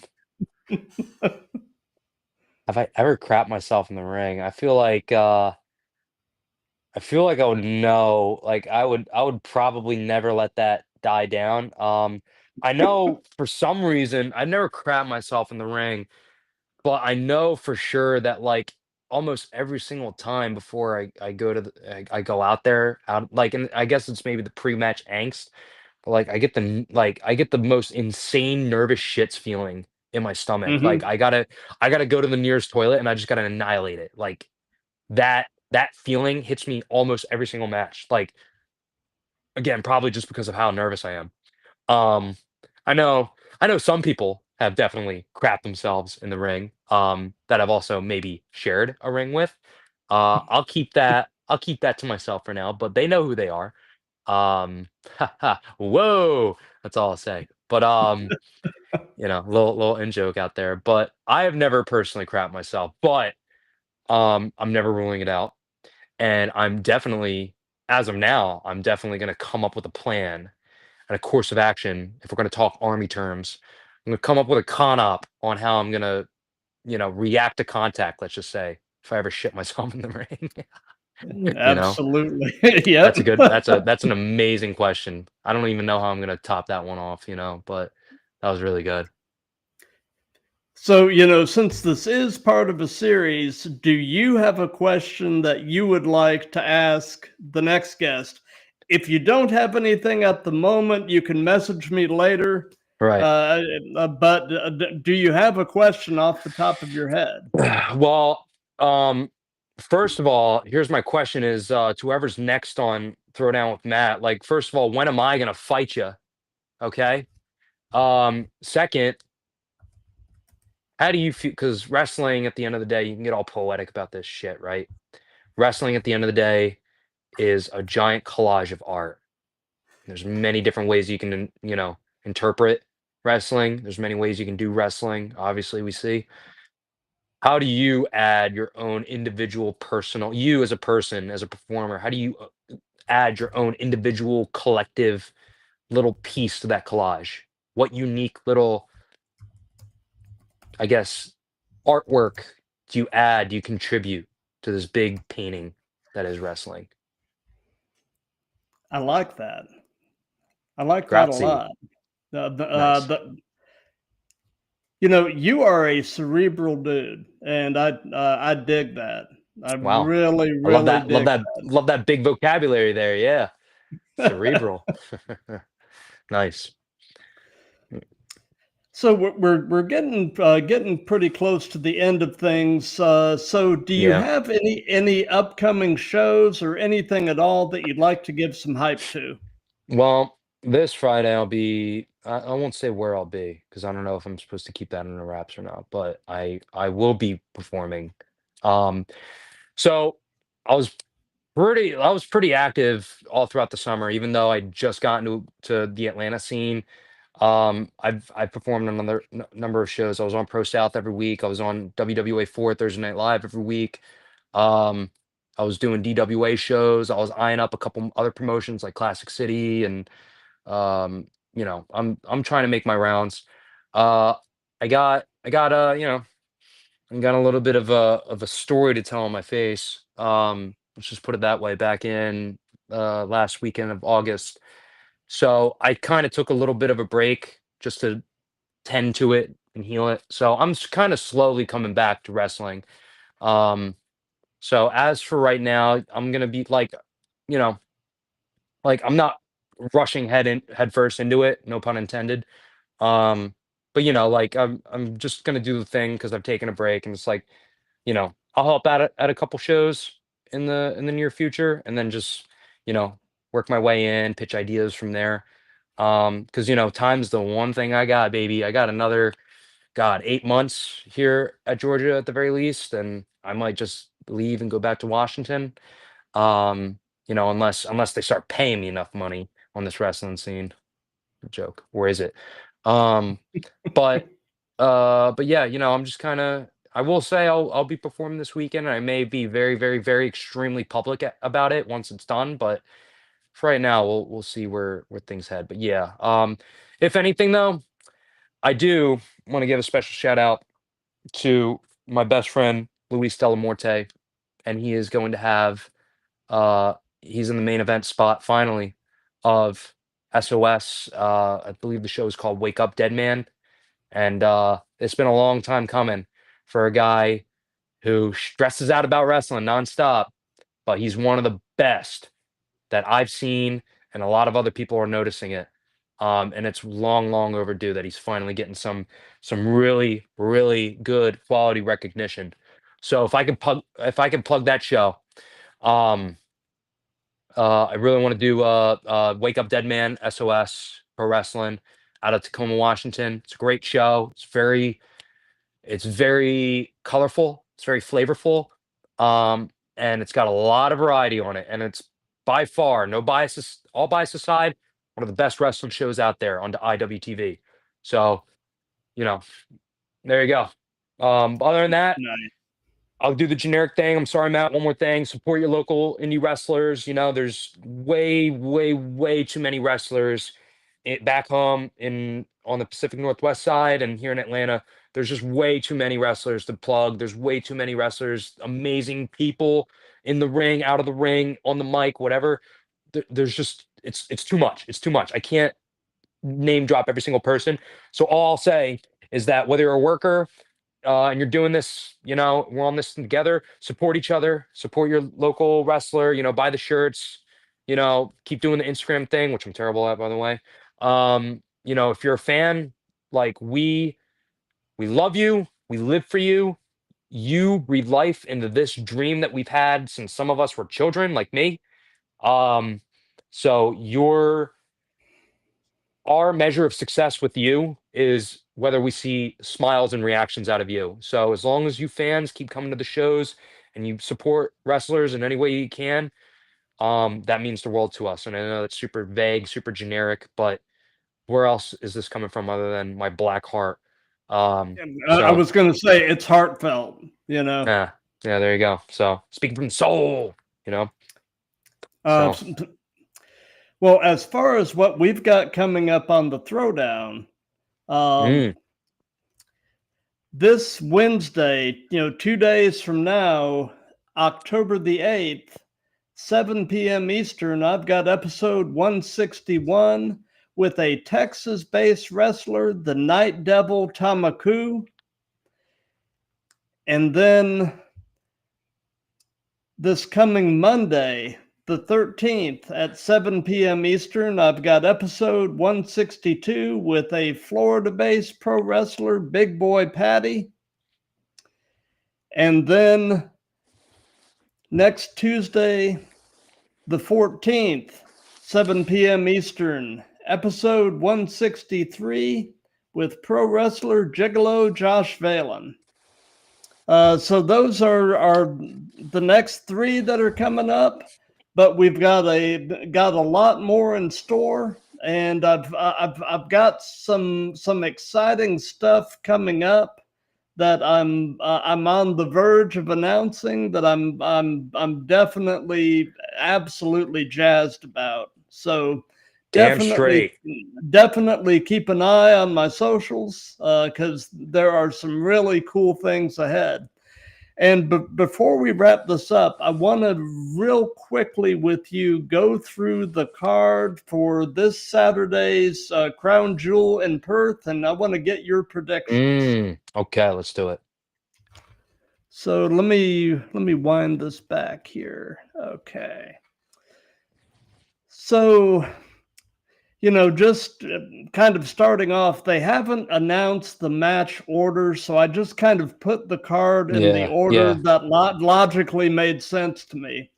So hmm Rhea Ripley and Io Sky versus the Kabuki Warriors. Who you got? Man, the Kabuki Warriors have been on a tear lately. Mind you, too, I'm not the most adamant watcher of Raw and SmackDown, but I try to keep in touch. I feel like the Kabuki Warriors have been looking really good, but it's one of those things where it could go either way too, because both Rhea and EO have had a great year, and they're still pretty like they got a lot of energy behind them too as baby faces. So it's one of those things that could go to either way. I'm gonna go with the Kabuki Warriors just because like they just came back, Yeah, so maybe yeah. get some heat on them. Uh, I'm I'm thinking the same, and I'm actually thinking the Kabukis are going to win it based on what I think is a likely heel turn from Io Sky. Mm, Because interesting.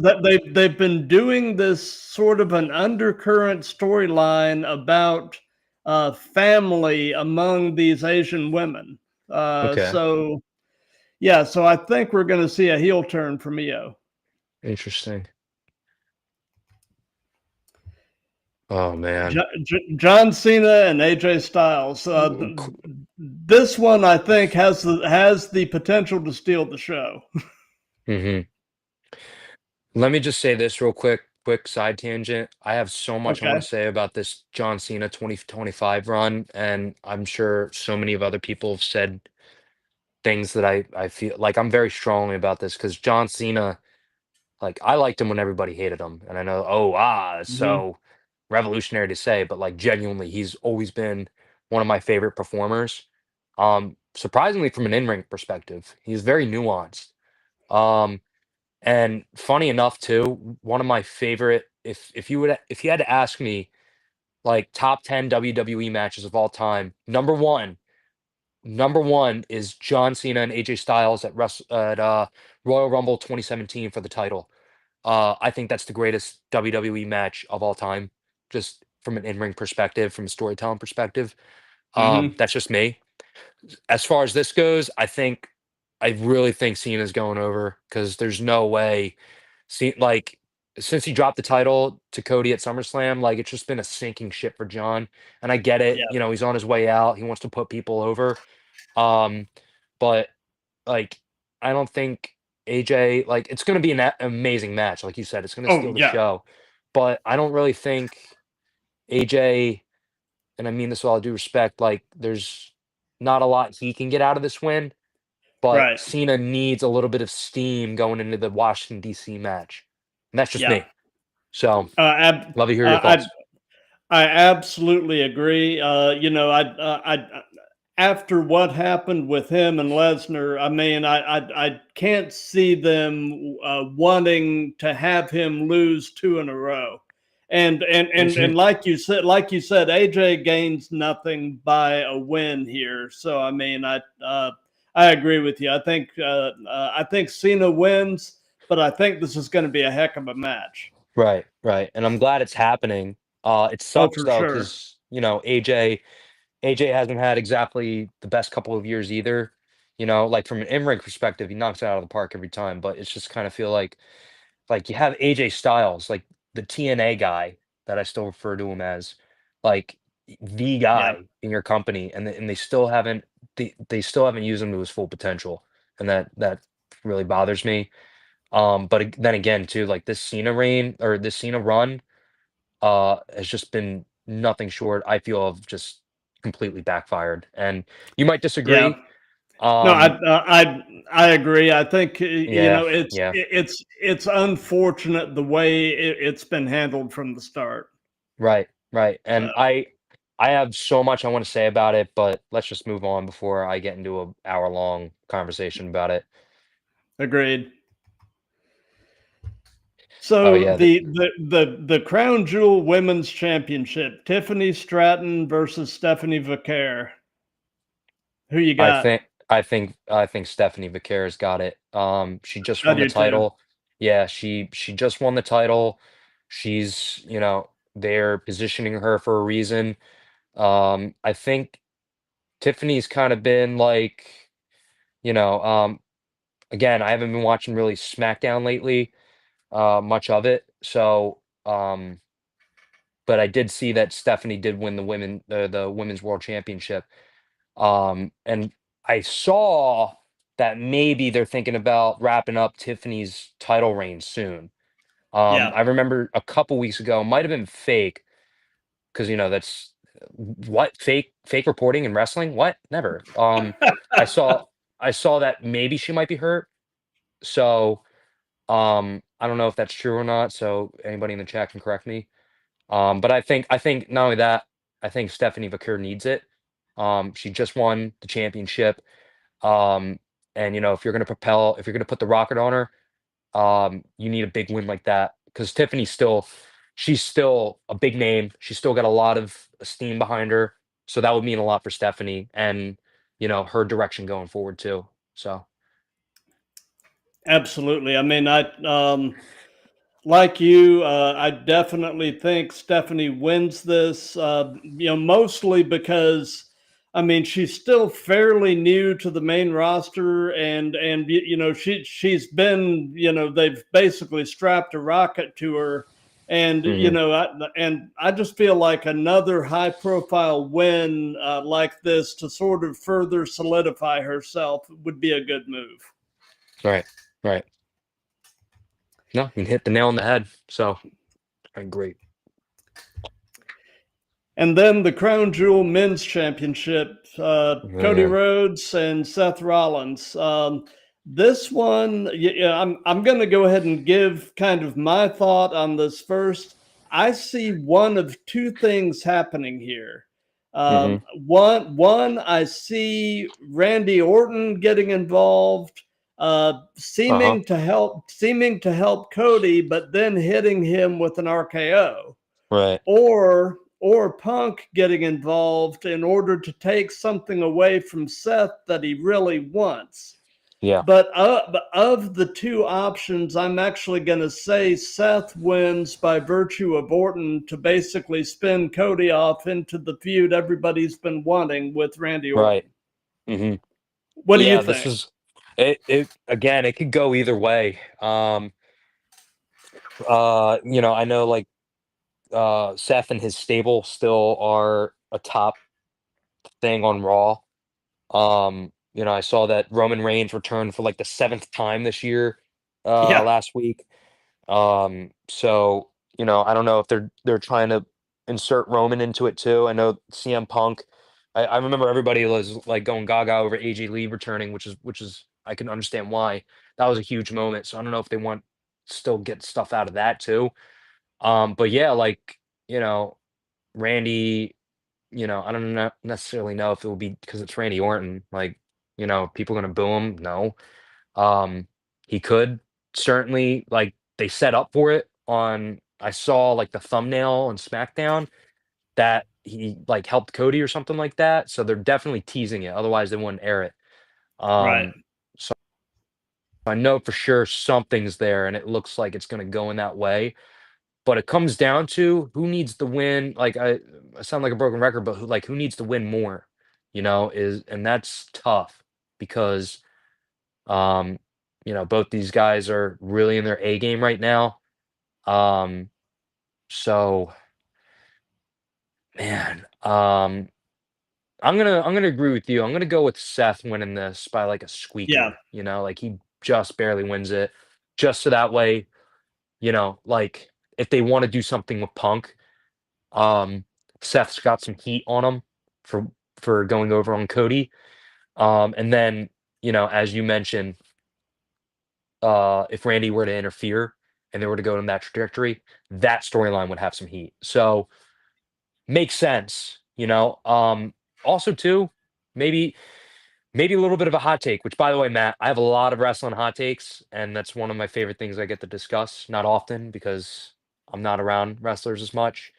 So if at any point, offline or online, you want to talk, like I love talking wrestling, so I'd love to talk to you Oh, again absolutely, whenever. man. Um, But oh sorry, no, go. no, no. Go ahead. Oh, okay. All right, sorry. But yeah, no, maybe a hot take. I don't know. I hate when WWE does like the champion versus champion thing. And especially with the Saudi shows, like I feel like it's such a like they've done it with every single Saudi show going all the way back to 2018 when they first started doing them. And I understand why, because they really want to wow this market and really get in the big bucks. But I feel like every Saudi show has like this artificially created like big moment, whether it's Hmm. Undertaker coming back, Shawn Michaels coming back, this big giant Royal Rumble that only ever happened once and Braun Strowman won it. Like, um, I feel like it's artificially hyped.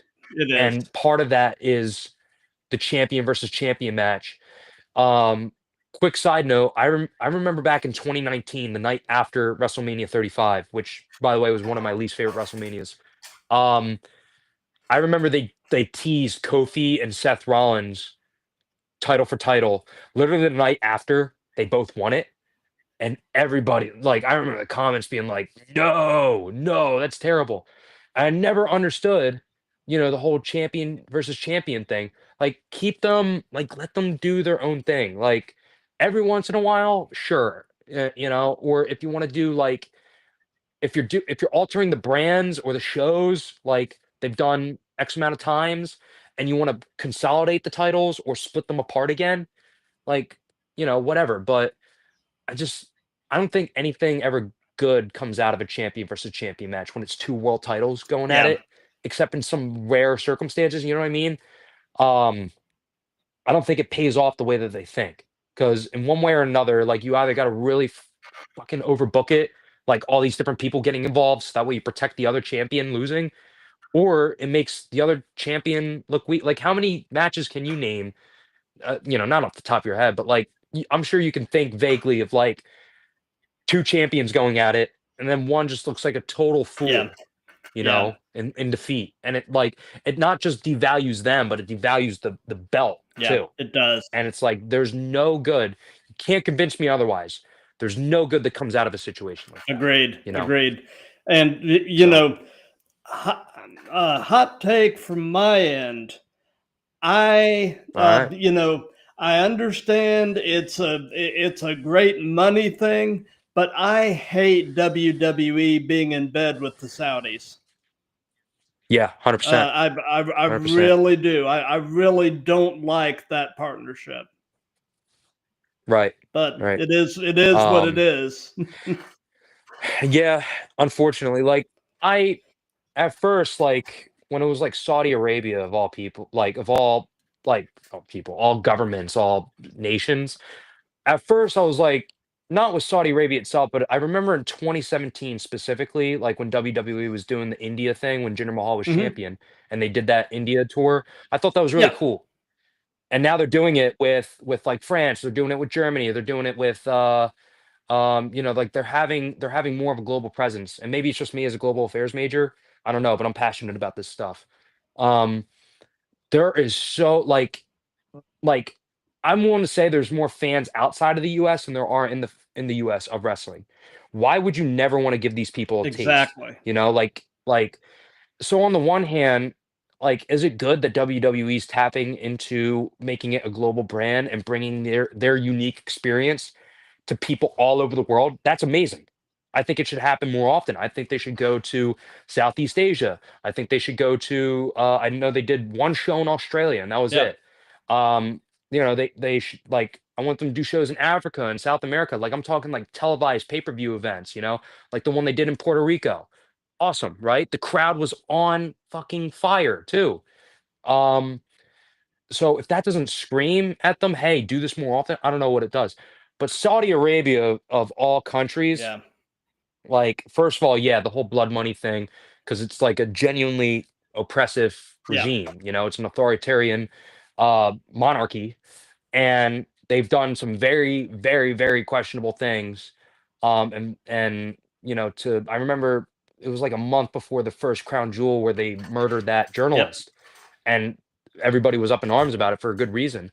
So, moral implications aside from having a partnership with a nation who may have not, y- you know, that doesn't exactly have the best track record with human Yeah. rights. Um, it's also just, man, dude, like so many of the shows were just bad. Like Yep. it feels like bullying at this point. But I like the Undertaker Goldberg match. Like, what else you got to say? That was a Saudi Yeah. match. And you know, I might sound like a what culture video at this point. Like Goldberg versus Fiend. Shane McMahon winning that championship way back when. Undertaker Goldberg. DX versus Brothers of Destruction. Um, like, I don't know. Those are just the things that are like I can. There's at least a bad match every Saudi show. Oh, for sure. And, And I mean, if you're going to do the shows in Saudi, don't let the Saudis book it. I mean, because no, I mean, no, no. because the results suck.